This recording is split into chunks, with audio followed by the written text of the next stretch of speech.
This channel does not promote any violent, harmful, or illegal activities. All content provided by this channel is meant for an educational purpose only. Brought to you by V-Guard, co-powered by Sensodyne o Bhimal, bolo kotha Keshori.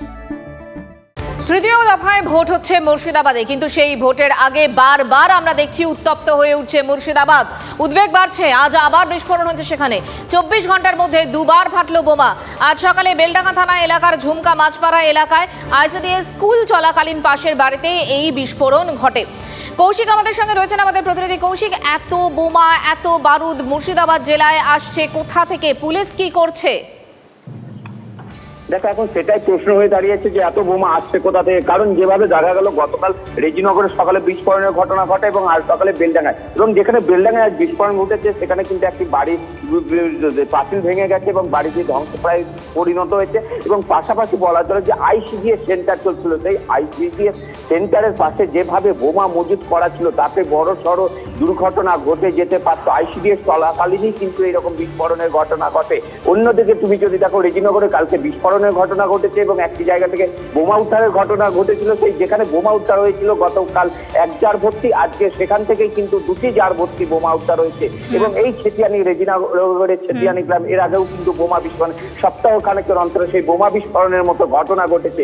কেন এই বিরোধ নিয়ে কিন্তু একেবারেই যেখানে কেন্দ্রীয় বাহিনী ইতিমধ্যে রাজ্যে মোতায়েন রয়েছে, একই সঙ্গে রাজ্য পুলিশ রয়েছে, তারপরেও এত বোমা, এত বিস্ফোরণ কেন ঘটছে এবং মুর্শিদাবাদেই কেন? প্রশ্নগুলো উঠবেই। কৌশিক, আপাতত তোমাকে ধন্যবাদ।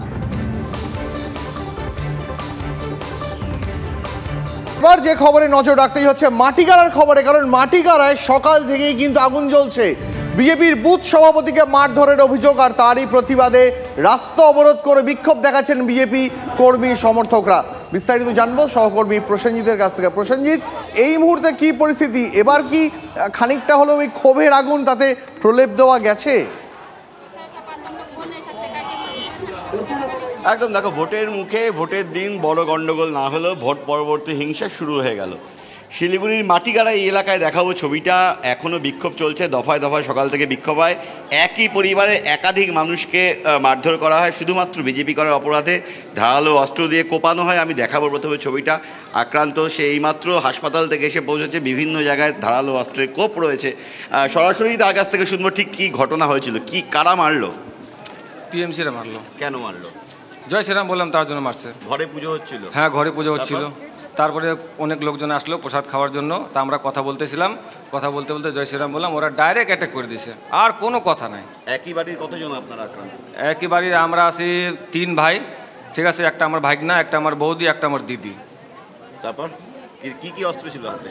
ওদের কাছে তরবাল ছিল, তারপরে যে রড ছিল, তারপরে ডান্টাগুলো ছিল। প্রসেনজিৎ, আপাতত তোমাকে অনেক ধন্যবাদ, পরিস্থিতির উপর নজর রাখো। Brought to you by V-Guard, co-powered by Sensodyne o Bhimal, bolo kotha Keshori.